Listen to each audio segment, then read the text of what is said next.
when you're trying to concentrate, right? And there's this loud jackhammer just tearing up the sidewalk right outside your window. Oh, yeah. Absolute worst. Right. And your immediate instinct is to just like slam the window shut. Yeah. You just want to block it out completely. Yeah. We treat noise like this physical intruder. We do, yeah. Well, welcome to this custom deep dive where today's source material actually flips that whole scenario completely on its head. It really does. And it's incredibly brief, too. Exactly. Literally just 2 sentences, but it is deeply profound. The quote is, "Your mind deserves quiet too. Noise isn't always outside." Mm-hmm. And our mission today is to pull 5 distinct takeaways from this tiny text to help you, the listener, really map out your own mental space. I mean, it is profoundly dense for being so short. What's fascinating here is how it actively redefines the very concept of noise. That's our first takeaway, actually. Right, because we usually just think of noise as like an audio thing. Exactly. We have this deep-seated assumption that noise is strictly an acoustic environmental phenomenon.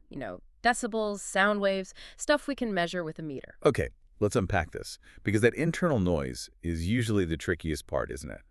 Which I guess brings us to the second takeaway. Yeah, by explicitly saying noise isn't always outside, it completely forces us to confront the reality and, frankly, the heavy cognitive load of internal noise. Right, going back to that jackhammer. When a street is loud, you close a physical window and boom, it's easy. But how do you, close the window on internal noise?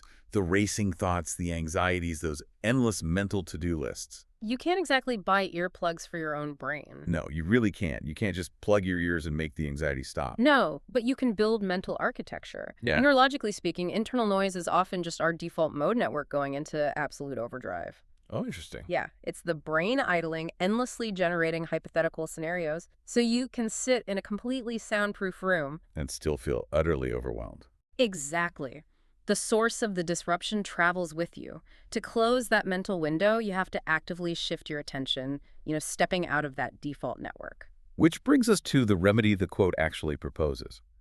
That first half, your mind deserves quiet too.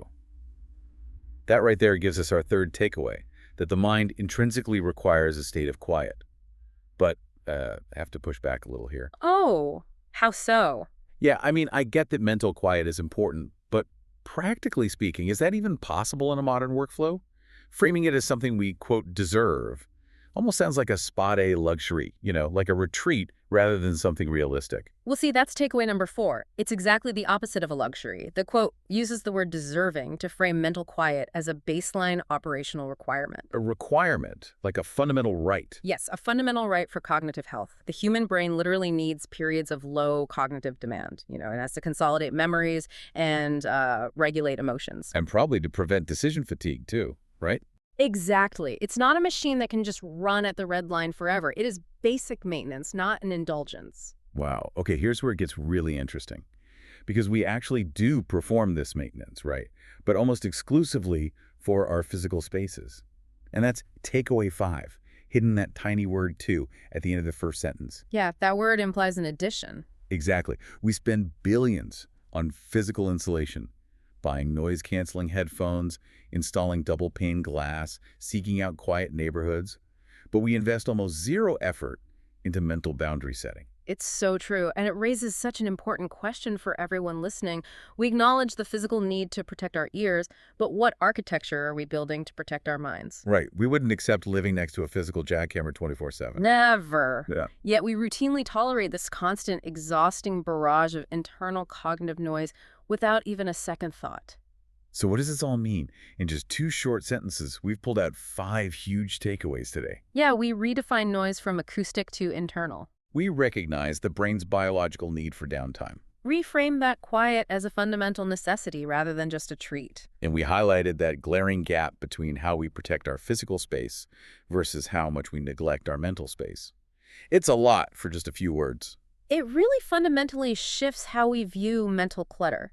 It's a call to action, to audit your own internal landscape today. Are you actually cultivating the quiet your mind requires to function, or are you just running from the noise outside? It really makes you wonder. If you were to successfully close that physical window, put in the earplugs, and mute all the outside noise right now, what is the loudest thing left echoing in your internal quiet?